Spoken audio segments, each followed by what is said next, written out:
you know, I kind of had an emotional dump the first time I watched it, and then the second time I watched it, I just enjoyed it as a fan. It was the first time I ever met Tony Soprano. You know, I didn't know Tony Soprano, so I enjoyed it. And then the third watch through, and I watched it the first time, and then I really only watched the first 4 seasons, because after 4, it takes a much darker tone, and my dad's accent changed, and it goes like, he forgot how to do it. So I only watched the first 4.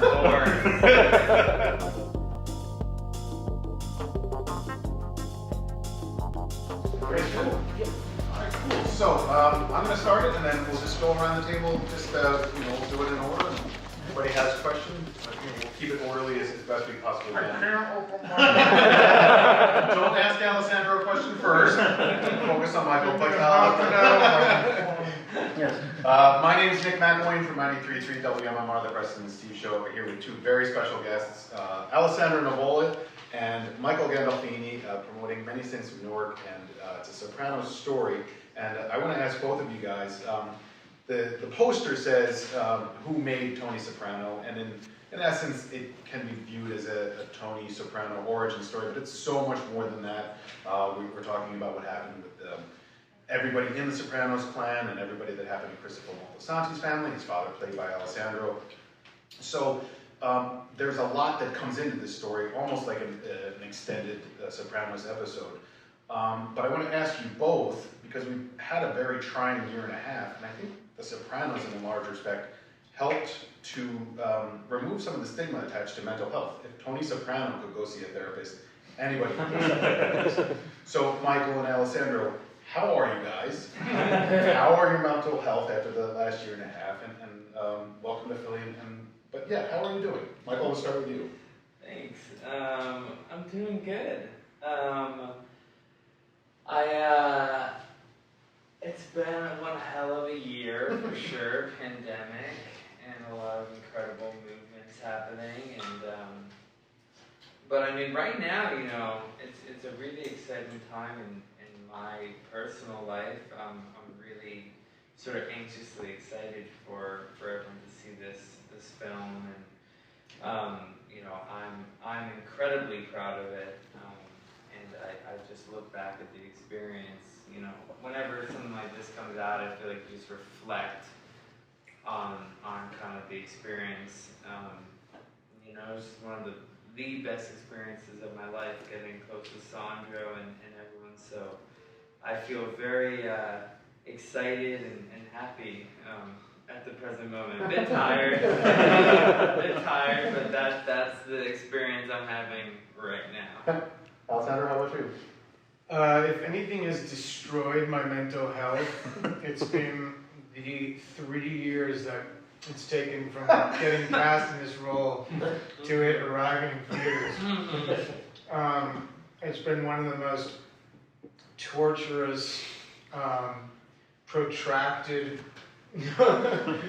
processes, requiring the patience of Job. I mean, I was offered the role of a lifetime, career-defining part, and like a kind of, you know, one of those little rabbits in front of a greyhound, who just like pulling it away as I was snapping my jaws on it. And, anyway, when it finally comes out, maybe like I can, you know, rest or whatever. Yeah. Well, I got to see it last week. I loved it, and I went in with, I didn't know what to expect because I love the series so much, and these are characters that we know, we're familiar with, but you guys both bring different takes to them. Michael playing a younger version of Tony Soprano, and Alessandro playing Christopher Moltasanti's father, Dicki. So you had, Alessandro, a bit of a blank slate when it came to it. This is a character that we sort of knew about in watching The Sopranos, but you could bring whatever you want to it, whereas Michael, you had a little bit more weight and responsibility with a character that's so well known, so established, obviously played by your father. So I want to ask you guys, and then we can start going around the room. How did you bring your own voice to it, Michael? And then I'll send the same question to you. Well, I think that comes down to David. I mean, David's such an incredible writer that it's on the page. So when I started reading the script, started doing the audition, I started to really see this is a completely different Tony. This is a completely different version of him, and the kind of it's not what I expected, at least, and I think as an actor, when you read something that surprises you, you get really excited, and I was surprised to see, and it really exhilarated that this wasn't a gun-wielding Tony, and that in many ways, that sensitivity and curiosity and nerdiness and goofiness it is in the show, and with older Tony, kind of can be brought up to the forefront, and I think in some ways it makes Tony a bit more of a tragic figure, which I was really interested in, and just sort of interested in, well, this is going to be a completely different Tony, yet it's the right version, you know. Of course, an 11-year-old isn't going to be shooting up a poker game, so it makes sense, but it's not what you might expect, and you kind of see this kind of pain, resentment, anger float to the top and sort of, stay with him for the rest of his life. Alessandro, how about you? Well, yeah, I mean, David said to me when we started filming, don't listen to anything anyone in the series says about your character because they're all liars. So I felt like that was really liberating, and that I had total freedom to invent the character from my own imagination and from the research and the process of preparing to play the role over a 6-month period. You know, I was cast way in advance of starting the film, really for the first time in my life. I'm normally offered these jobs like a week before we start because somebody else has dropped out. And, I really just relished that time, which involved, such a, all kinds of different ways in. I started really in Newark. I had a friend who was a priest who was a big Sopranos fan and had grown up. He was an Italian-American guy who'd grown up in this neighborhood where the movie takes place, which not a lot of Italians still live there. They've all moved north into the suburbs. And he took me around there and showed me this museum in the bottom of a church that was full of pictures of people living in that neighborhood from the 20s through the 90s. There were pictures of Joe Pesci and his doo-wop band when he was 17 years old. And, I started getting kind of visual images of different types of people in the neighborhood, and started there was one that I sort of fixated on as a kind of mental image. And then I had friends who were, part of groups of guys who were in kind of small time organized crime, I guess you'd say, and hung out with them a little bit and listened to their impersonations of all the different judges that they've been up in front of. And I watched Raging Bull about 50 times, and I worked with a dialect coach for 3 times a week for the months leading up, and really tried to develop a voice that was, specific. And I think in a lot of ways that was the biggest challenge of everything, because everybody now, these like Italian American mob characters are such a cliche, and everybody has their like imitation of a Goomba guy, everybody's got to try and find a way of bringing the reality of that person, that time and place, but have it feel somehow different than all the mob characters that had come before, and allow it to be its own creation was probably my biggest hurdle. A lot of that was in the voice. But I imagine a lot of freedom in that too. Yeah, but endless freedom can present its own problem. Too much freedom. Well, I don't want to hog up all the questions, and then we obviously have some more to get to around. So, gentlemen, let's just work our way around and start over here. Okay, hi, I'm Jay Jacobs from PopEntertainment.com. Tony sort of idolizes Dickie, and obviously, like you said, in the movie, he's a lot different than he grows up to be. He's a lot more naive and a lot more open to things.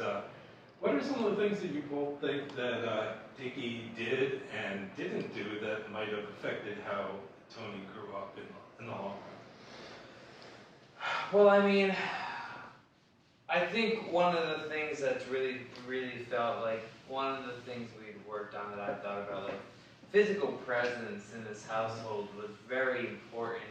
Familial touch, like even the way someone puts his hand, you know, Tony puts his hand on the neck of someone and kisses on the cheek, and you know, there's that beautiful scene where Olivia is in, you know, this guidance counselor basically tells a story about her just laying with Tony. So I think one of the most important things with Tony is that no one was there in his life with him, but Dickie would, you know, pick him up from football games, and he could go to, you know, the bumper pool warehouse and just be with his uncle, and it was someone who was going to actually be there and show up. And I think a lot of people don't have that, and Tony definitely didn't. So when Dickie, you know, leaves,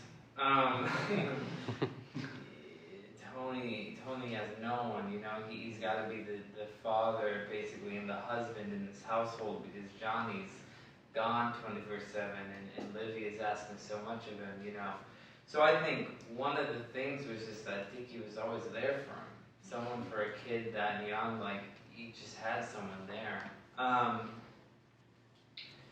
But, right, you know, also, the other side of that is that Dickie is sort of this, I always saw this sort of man with a moral compass who begins to lose it as the film goes on. It's like a noir, and I think that Tony also sees that. And I think he starts seeing sort of, he's looking for a moral compass, but he's looking to the wrong person. So he learns sort of, you know, how to use violence, or how to kind of, you know, I think all the things that starts happening to Dickie, Tony feels inside, and he starts, I guess what I'm trying to say is Dickie begins blaming himself for all of these problems. And I think Tony starts to do that to himself too. I think fundamentally Tony blames himself, that Dickie's not around anymore, that Johnny's not around, that Livia's the way Livia is, and that's going to plague him for the rest of his life. So yeah. Yeah, I mean, I guess I see it that the tragedy, it's a tragedy of missed opportunities, you know, of a father's missed opportunities. And, you know, what's heartbreaking to me about it is that Dickie wanted a son so badly, didn't have one until late in you know, really well into middle age. The whole first half of the movie in the 60s, they weren't able to conceive, and so he had this opportunity to have a kind of surrogate son in Tony, and he really wants to be his father, but he also doesn't really want to bear the responsibilities of a parent and would rather be his best friend.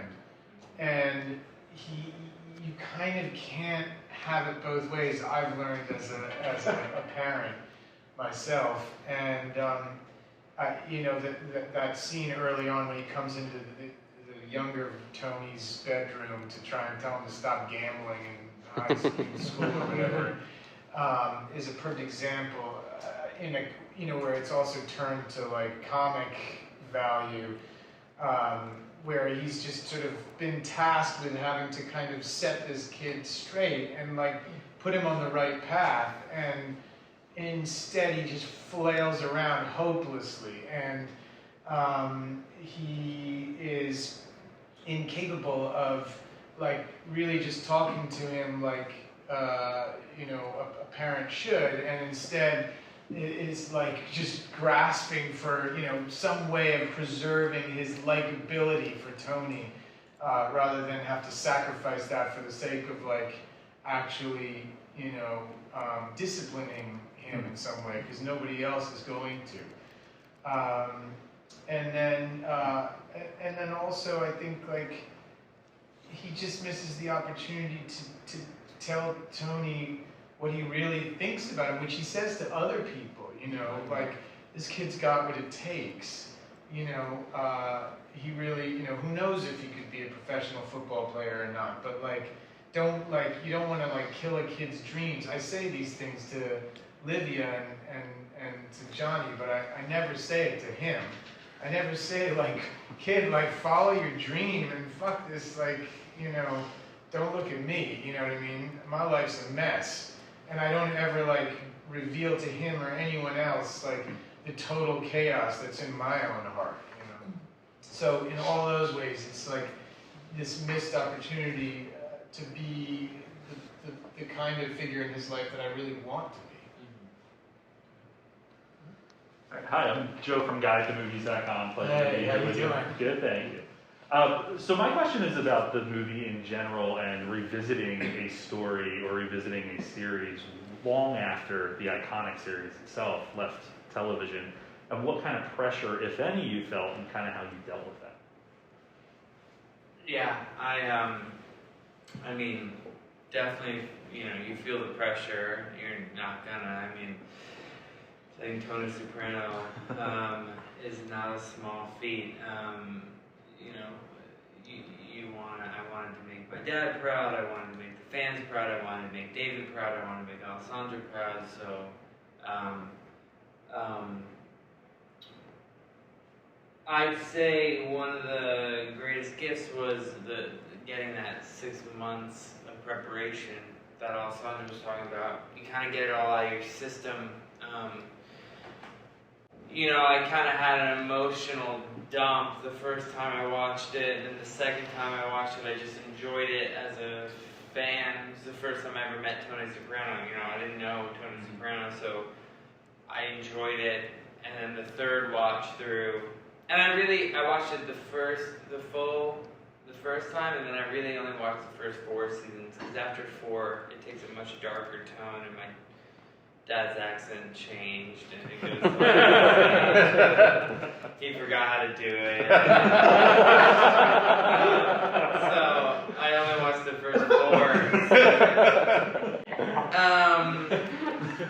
And also that tonally was a helpful thing, because that's really where it blends this sort of slapstick versus very kind of tragic story that David does so well in this genre bending. So I sort of got desensitized to it after a bit, and then it was just like, well, I don't know, playing, you know, whoever, John F. Kennedy, you know, like I have 86 hours of actual therapy sessions inside the head of a character. So it became very logistical, and I sort of had these little marks I had to hit. Get the accent. The accent's going to be really, really important, and that lisp and the nasality, and because that's not a New Jersey accent, like whatever that thing is. It's really fun to do, but I had to do it right, and then get his body, because I knew that Tony expresses himself so physically. So that was the other thing that was important, and then just learning his triggers and things like that. And once I got to set, it was just, well, what is it, you know, what can I do for Alessandro? And what can I give him? And what can I learn? And David, is this what you want? So it was these little goals that I did to sort of stay away from that. Thank you.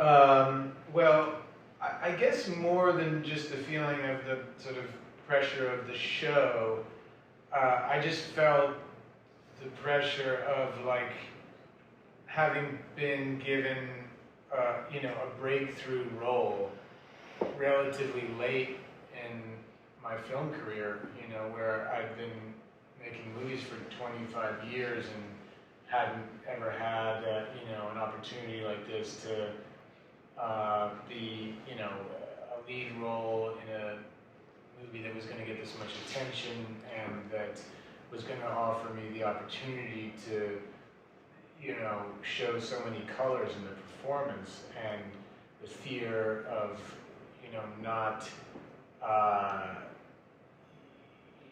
living up to my own expectations for what I could do with the part. And that definitely, that weighed on me. But I just was, I've been at this a long time now, and I was just like, I'll be damned if I'm gonna fuck this up. Thank you. How's it going? My name is John from Birds Reviews. My question's for Michael, because obviously so much of the film is based on your relationship with Dicki because of the dysfunctionality at home with Olivia and Johnny. And I'm just curious, because one of my favorite scenes in the movie is when Johnny blows a hole through Olivia's hair while they're driving. And I was just curious, what was it like? Someone really did that. David was telling us that's a real story. that comes from a real story. I'd love to hear that real story, but I'd also we'll come back to that. I'd also love to know what was it like building the structures of basically where Tony became the man that he is because of the dysfunction that he has with Olivia and Johnny, and you're working with two great actors, and I wonder what it was like building that family. Yeah. Well, it was really crucial. I had always kind of seen a clear archetype triangle between Livia, Johnny, and Dicki. They're all unable to reach their heightened potential, but the three of them create the perfect mob boss who can, make it to the top. You have 86 hours of a show, months to develop rapport with people like that, and we had, 2 hours. So those 6 months were incredibly crucial. It started, though, with the heart, which was Alessandro. We spent a lot of time together going to this diner in Brooklyn, and then, he gave me an incredible book to read about Roy DeMeo's son, and we both read that and talked about that, and watched Dirty Harry together, and spent a lot of time so that familial feeling, because it's not really, there's not scenes to express it. You don't have therapy sessions in this, so Tony can't say, this is how I feel about Dicki, this is how I feel about that. So you just have to feel it. So that, and then I would do opposite activities, like I boxed with John, and sort of created this aggressive mano-a-mano intensity that I thought was really important, and we hit it off as well. And then Vera and me also spent a lot of time talking about.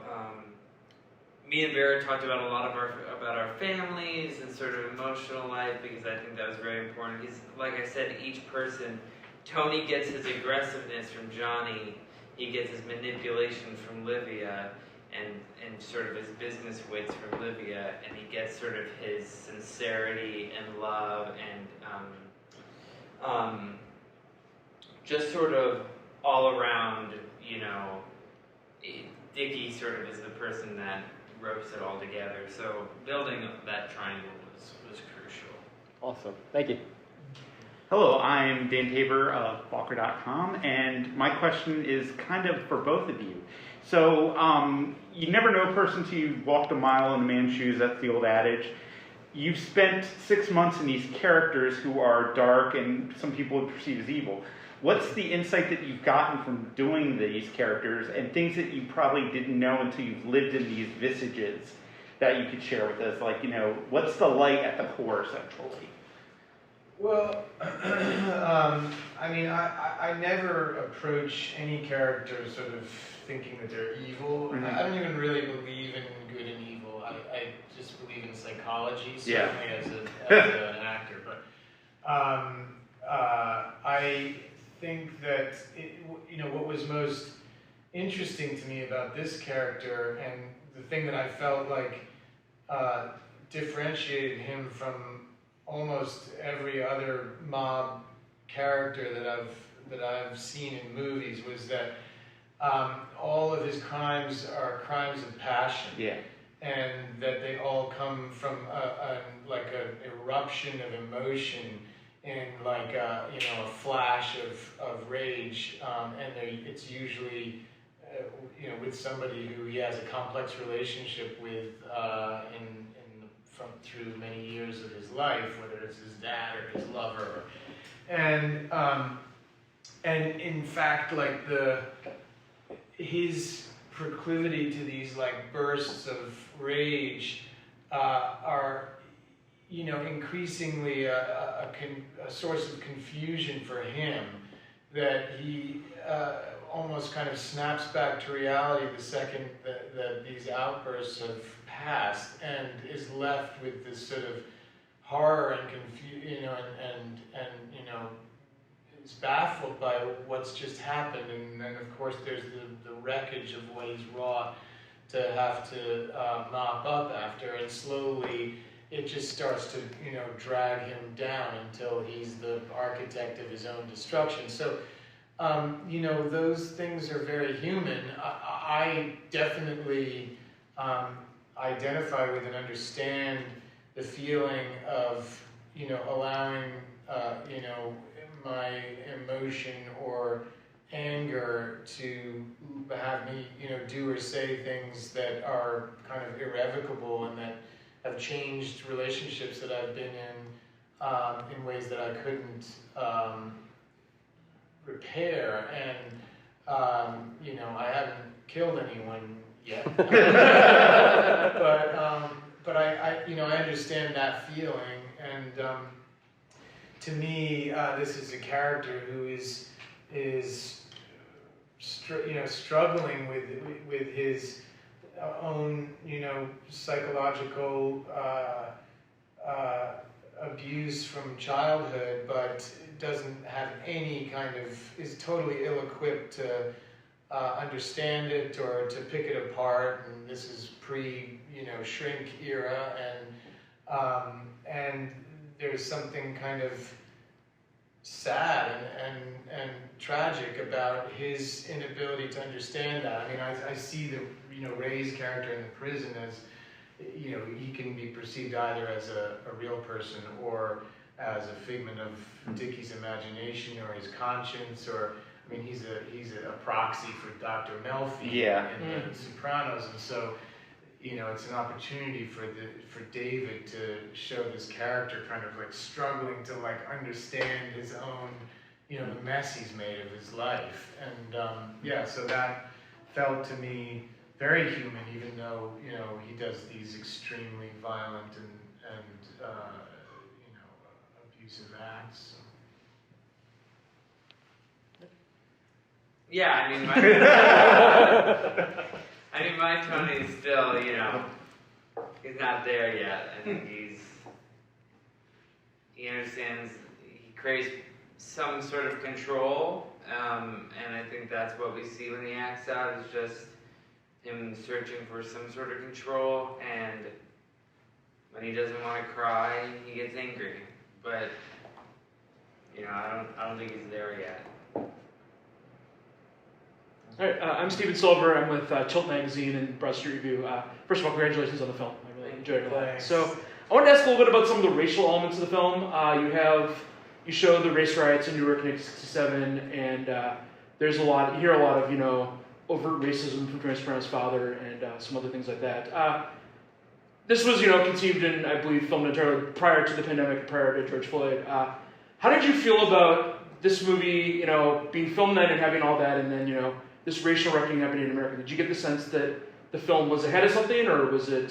Does it make you nervous that it will remind people of that? What do you think about that element? Well, I mean, I think David's feeling in general is that like nothing ever changes, and I mean that's I think a theme that he like keeps reintroducing into the series and into the film.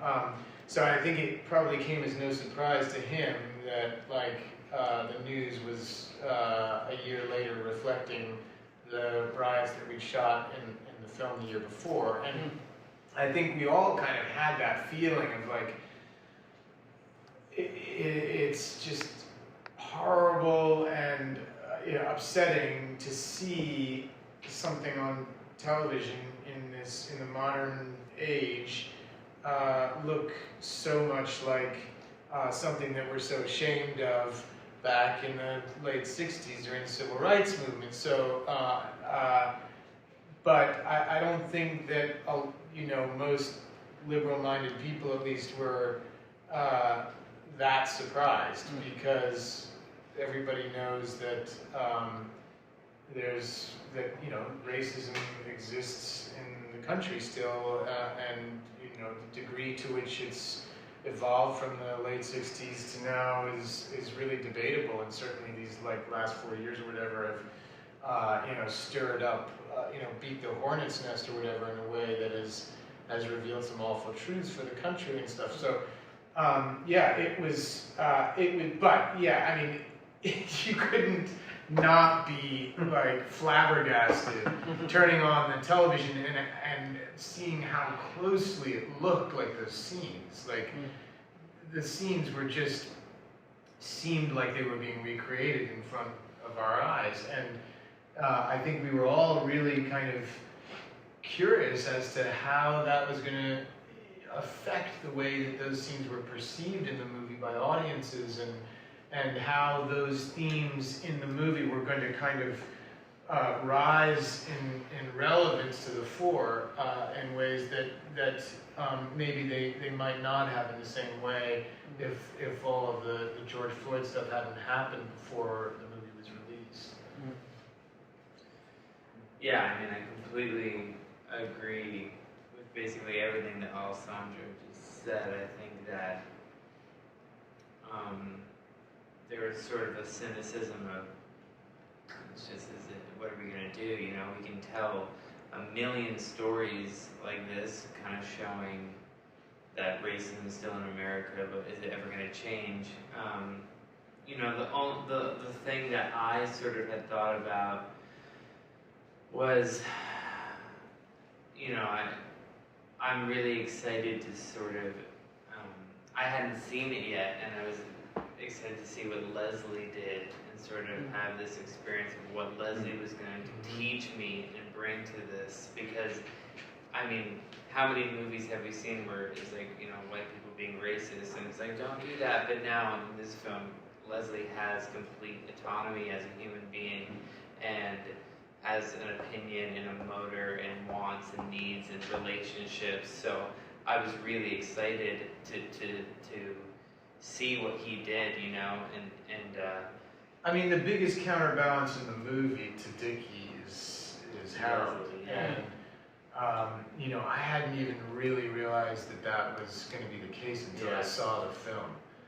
And I think David, what I came to understand was that David, on the one hand, was determined not to sugarcoat the racism of the Italians in the movie, and was determined that be as ugly as it was in real life, in his memory and in his experience, and then on the other hand to give the Harold's character a real three-dimensionality to it and a weight that would be the kind of counter to Dicky's story. And I think that's one of the testaments about the movie that's so interesting, is that it is a beating heart of the movie, and then you go to the Sopranos house, and it's like nothing ever changed. Mm-hmm. They don't talk about it. It's like it doesn't even exist. Yeah, and I think that's a real kind of expression of, the white privileged people and these Italians. They're not talking about it. It doesn't affect them at all. But then you go to Harold and you watch it destroying his life. So yeah. That's right. Hi, my name is Rich Dries. I'm with Film Buff Online. You mentioned you had to audition. Was that something when you heard about the project, or they came to you first, or did you hear about the project and think, well, I might have a leg up on this, I should go out for this? Oh, how did that all happen? No, I definitely didn't feel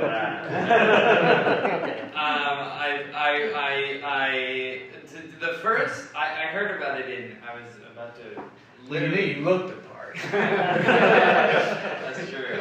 Well, I thought at least I was a little skinnier and had a little more hair, which I was happy about. I had heard about it walking onto stage. Actually, I was doing a play. I was about to walk on stage, and my mom sent me this thing, and I was like, look, I really hadn't. I grew up on the set, but I had never seen a scene. I had never seen an episode. I had never seen anything. I lived a very unusual life in some ways growing up on set, but like also my parents really worked hard to like. I grew up mowing lawns in New Jersey, going to the shore, kind of a very normal childhood. So it was kind of like, well, good for them, can't wait to watch it. Nice. And then someone's like, well, yeah, there's a younger Tony. And I was like, great. Like, that's, of course. And then we had heard there will be an older Tony, would I like to audition? And I said, no, I don't want to do it. Not only because of all the stigma with my dad and I wanted to be my own person, but also like, I knew nothing about the character. I knew nothing about him. So,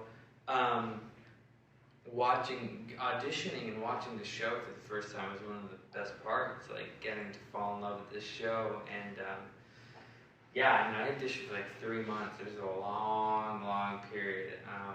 And then I think I auditioned 3 times, and then after that, I didn't hear back for forever. Just waiting and waiting, going to college, sort of moving on, and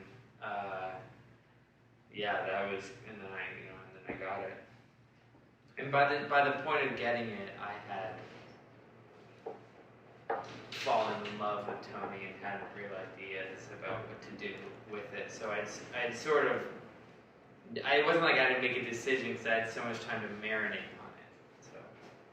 So much of who Tony Soprano is because of mother-son relationship, father-son relationship, pseudo-father-son relationship that you would have with Dicki Moltasanti. And I'm really excited to watch this with my parents because they're Sopranos fans. My dad is thrilled that I'm here with you guys today. So Tom and Betsy are psyched that I get to meet Michael Gandolfini and Alessandro Nivola. They're really excited. But I don't know if there's a heaven, but James Gandolfini would be so proud of you, Michael, and so proud of you, Alessandro, because of what you guys bring to this role, to this movie. So congratulations, and thank you guys for being here in Philadelphia. Thanks for having us. Thank you guys. Nice to meet all you Yeah, guys. thank you. Well, All right, thank you. Thanks. Okay. Thanks. Great. Awesome. Thank you guys so much. Thank you.